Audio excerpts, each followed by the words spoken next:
Mojo is a means for me and my team to connect as a team and also to assess ourselves as individuals to help us get where we want to go. I'm Christina Grassi Pearson. I am the Director of Volunteer Digital Experience at American Cancer Society. Volunteers are the ones delivering our mission and doing a lot of our fundraising. And my job is to make sure they have the digital tools they need to do their job. We are big on promoting that we're a volunteer-led organization. And I like to say it's my job to make the organization put their money where their mouth is. How long has your team been on Mojo at this point?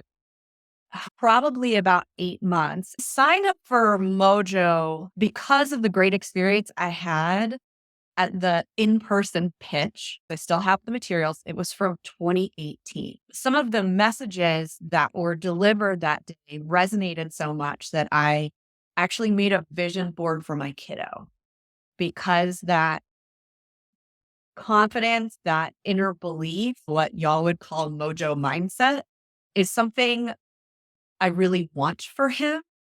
And I could see him struggling. And I have team members that I also think can really benefit from establishing that kind of Mojo mindset. We're a good, productive team, but we can be even better. And so that's why. What's the experience been like for you and for the team? The Mojo experience has been really fun overall for me and the team. Just having some of the conversations and learning more about my team members and their history and what makes them tick and seeing what resonates with them and what doesn't allows me to be a better manager and people leader of them. What are those discussions like for you sitting, in the leadership seat? What the conversations look like sitting in a leadership seat in the group and also in the one-on-one conversation, sharing my similar experiences, especially when they express some sort of vulnerability.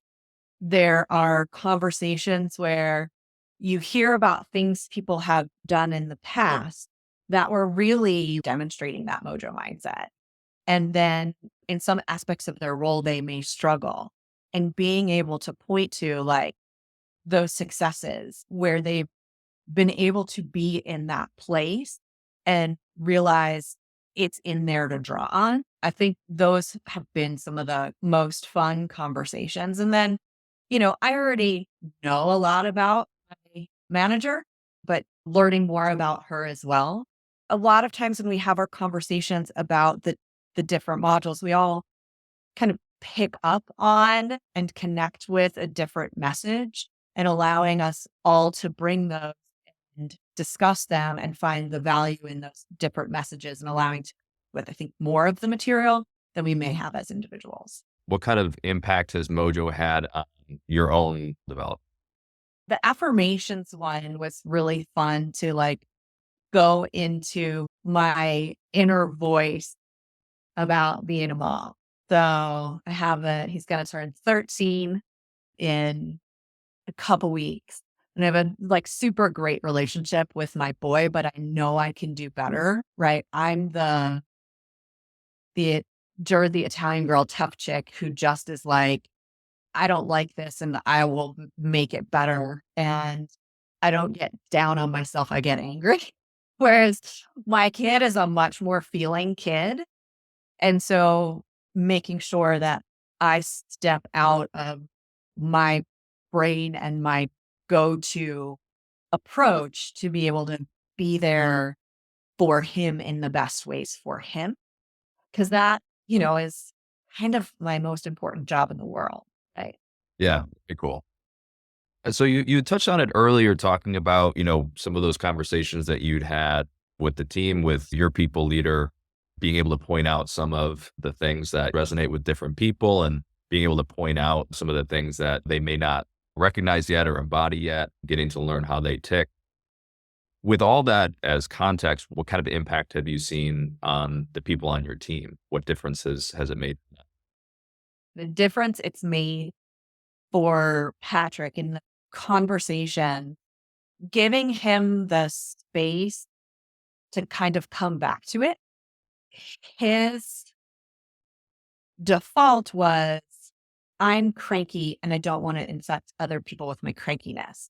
And us having the conversations of, you're not cranky, you're giving people things to think about. So you actually do contribute to this team, like recognizing it as a contribution to the team instead of something that where he just needs to be quiet. With others, it's more ACS is complicated. The volunteer space is complicated. Recognizing that it's so hard. And so some of it is just kind of keeping their confidence up that they'll get it. They'll be there, recognizing how far they've come in a year. And yes, there's still a ways to go, but there's an attitude of, I'm going to learn this. It's going to make sense. I am going to get there instead of, God, this is really hard. And I feel like I just keep letting you down. Yeah, very cool. Very cool. What's been your favorite part of Mojo? What have you loved most? What have I loved most about Mojo? Couple things. One is helping us have a time to come together as a team and not just talking about like the team business at hand, right? Like, here are the projects, here's where we're going, here's what we're doing, but giving us that time to connect and grow. I think that's one of them. For me, it's always fun. Like when I'm listening, I'm like, oh, it reminds me of this. They're like, oh, it reminds me of that. And like I send them crazy things, which allow me to reconnect and get inspired again. You know, whether it's Harry Kane or whether it's Adam Andra, right? I sent them this crazy video because of all the things that this top climber in the world, he's done the hardest rock climb in the world. Nobody's ever been able to repeat it. You watch him adjust. You watch him keep a positive attitude. You watch him with his affirmations. He visualizes and in crazy ways. And you can see it all in this like 17-minute clip of a video. You see it embodied. Yeah, definitely. Definitely. You start to see it everywhere. What would you say to leaders that are considering offering Mojo to their people? I would suggest knowing your team. I think it's effective for a team at any stage. I purposely hit it when we were kind of still storming and forming. If you think about like the cycle of teams, even though folks had been here for 6 months, you know, that's still storming and forming time. Yeah. What were some of your misconceptions or hesitations about starting Mojo in the beginning? My misconceptions or hesitation came down to cost and asking Sky, you know, just to being fortunate that I have a manager who is into this sort of thing and was willing to invest in it. So that's part of it. There was still a leap of faith of let's see how this goes and how this flies. But I'm pretty good at those. So it wasn't that hard. If you had to describe your experience with Mojo in one sentence, what would you say? Mojo is a means for me and my team to connect as a team and also to